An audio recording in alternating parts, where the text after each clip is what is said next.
Good morning and welcome to another edition of the Main Management Market Note. This is for the week ended April 10th, 2026. As usual, I am our head of research here, Alex Varner, accompanied by James Maxwell, SVP of Research. let's get into the performance. It was broadly positive Yeah. across the across the board. The two laggards for the week were energy and commodities, which makes sense. Those are pretty closely tied to one another.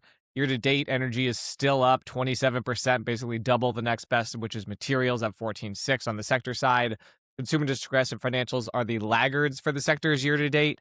And then on the broad indexes, commodities up 34, emerging markets up 10.7, and then you've got the Nasdaq, S&P, and fixed income all down around 0.5%.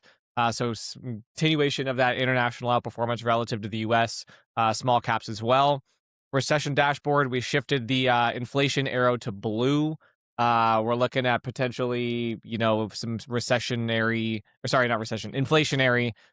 components coming down the kind of highway at Yeah. us, especially with the spike in oil prices feeding through to energy. We see that starting to show up here already in the CPI readings.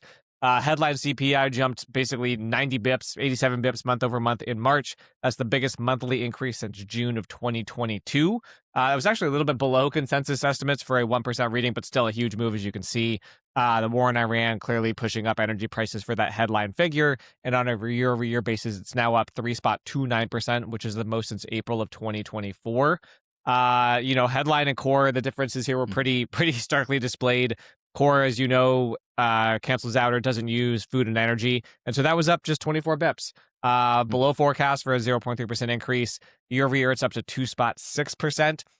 The concern here is that, energy prices do show up quickly in some price indexes like energy and fuel and gases will show, but then they also have knock-on effects down the line for other industries like food, where it's a fertilizer spike, urea prices are spiking, nitrogen prices, which then go into the supply chain and take a little bit longer to work their way through. So I don't know that we're back to the transitory temporary debate or whatever you want, the phrasing of the inflation shock here, but clearly, energy prices have pushed up, and the concern is that the prices overall remain higher for longer.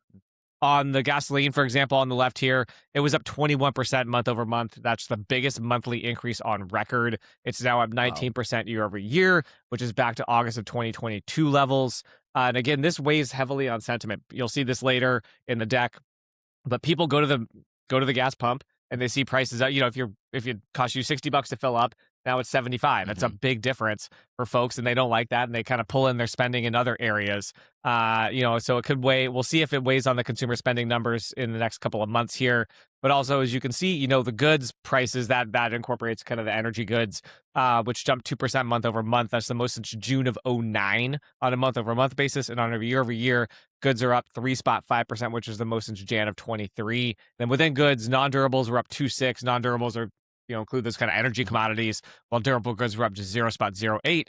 But if you remember, it was a concern about durable goods that we're going to see the tariffs last year. So we've just shifted from one goods dynamic to another.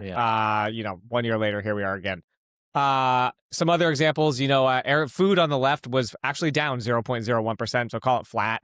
And it decelerated to 2.75. The concern is that there are inputs here that take their way to work up the supply chain, such as fertilizer, and those could push prices higher in the coming readings. And then, we talked a lot about eggs and bacon, but eggs are now down 45% year over year. So rejoice, go to the store and spend your money there if you're feeling the pinch at the gas pump. Eggs are cheap, relatively speaking. And then on the right, again, you can see airfares. Airfares have pretty quickly priced this in. They're now up 4 straight months and up 15% year over year, the most since March of 2023. And you've seen companies come out, Delta, Southwest. I think there's a couple others that are already raising checked bag fees in response to higher fuel prices. So those companies are, they're trying to protect their margins where they can. And that's the first time they've done that in a couple of years. Yeah. One thing on inflation for the Fed, kind of what the consequence potentially is there. I think it's interesting, you're supposed, as the Fed, they're supposed to look through these inflation spikes. If there's a war or whatever that causes oil prices to spike, is that going to actually be the case? Kind of TBD. Obviously there's a lot of commentary around it.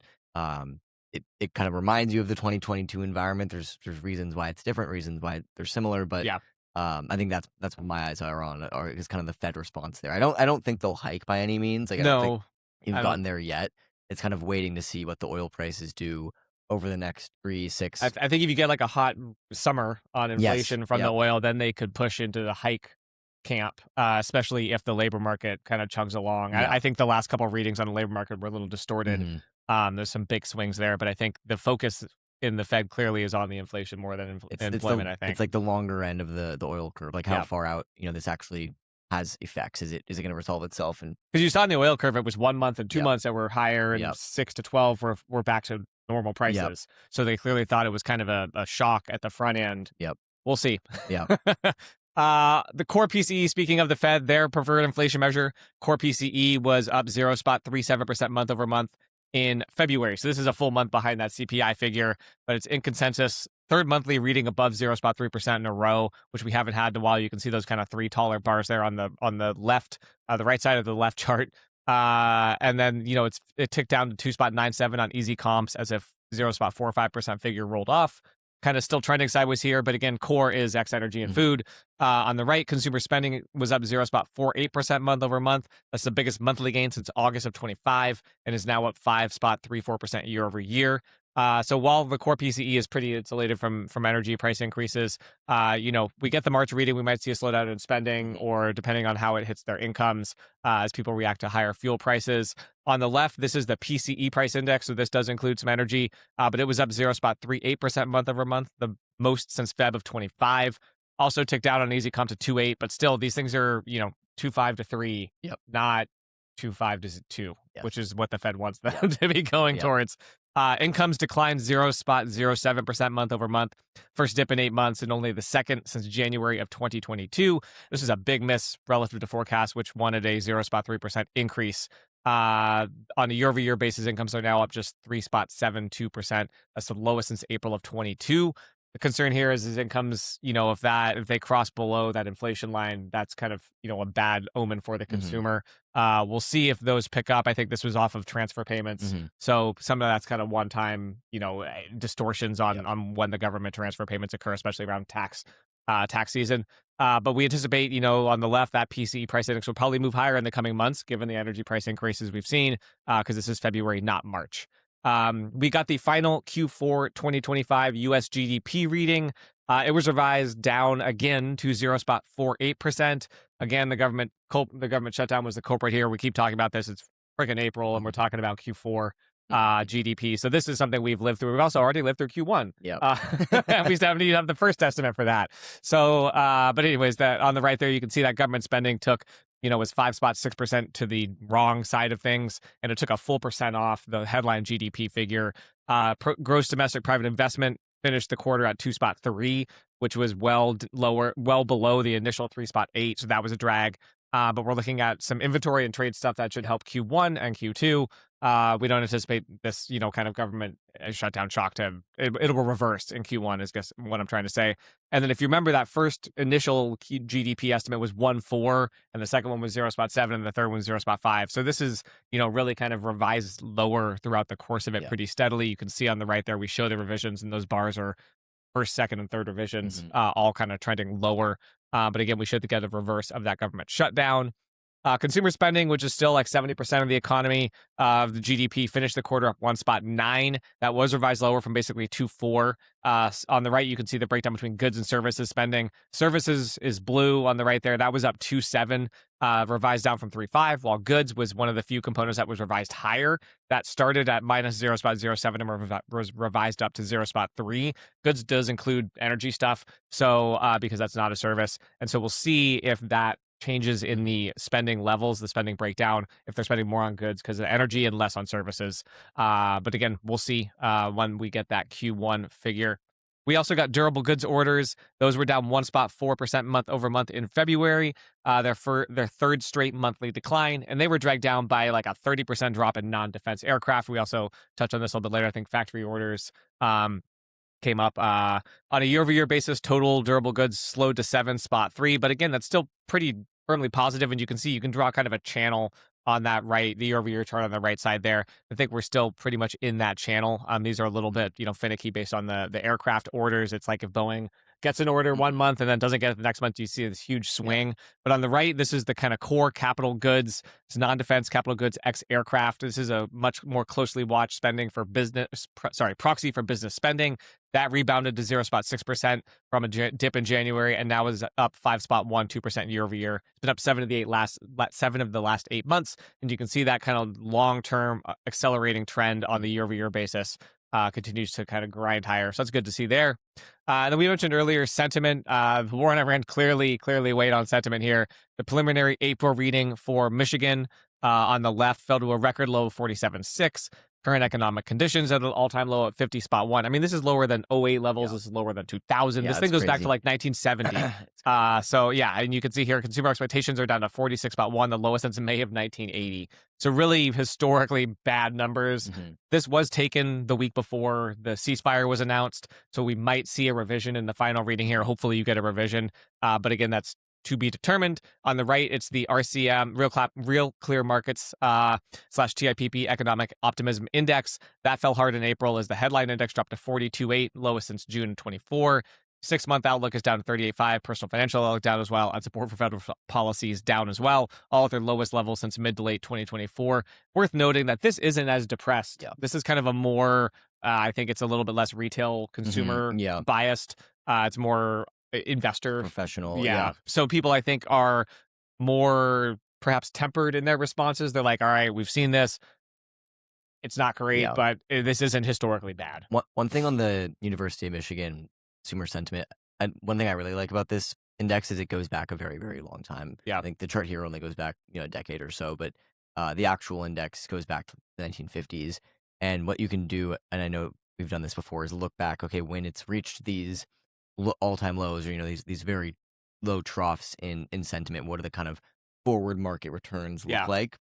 And usually, as with a lot of sentiment indicators, it's sort of better looking forward when the reading is low. It's a kind of an inverse indicator there. Contrarian indicator. So when sentiment's very, very low, it's usually a good sign going forward that markets will kind of have above average forward returns.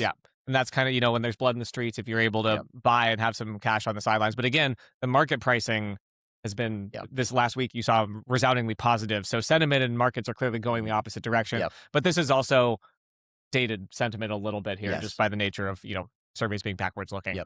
So you probably got a decent buying opportunity. We were down 10% a little bit ago.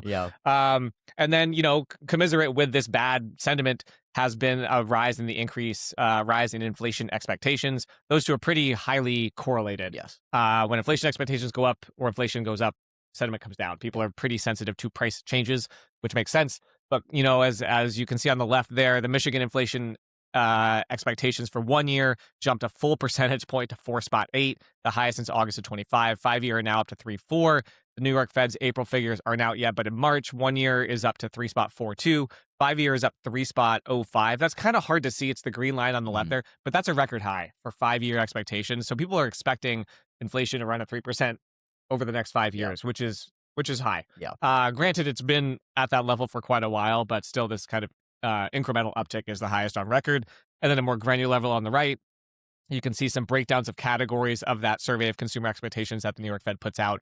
And gas prices are that gold on the right, and those have tripled from like 3%, call it, to 9.4, the highest since March of 2022. And then food cost expectations also picked up to 6%. That's the highest since Feb of 23. So we'll see on those, but people are clearly worried that price increases are coming and expecting price increases to come down on them this next couple of months here.